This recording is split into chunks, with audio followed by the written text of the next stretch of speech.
Hello everyone. So IIM Indore has announced the examination date for their IPMAT exam.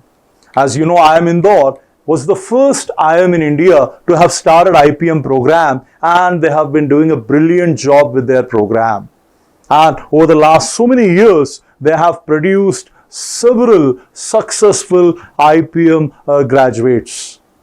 Now, as far as IPMAT exam is concerned, this examination is not only accepted by IIM Indore, but several other good business schools in India, including some of the IIMs, they accept the entrance exam performance for admission into their IPM and BBA programs.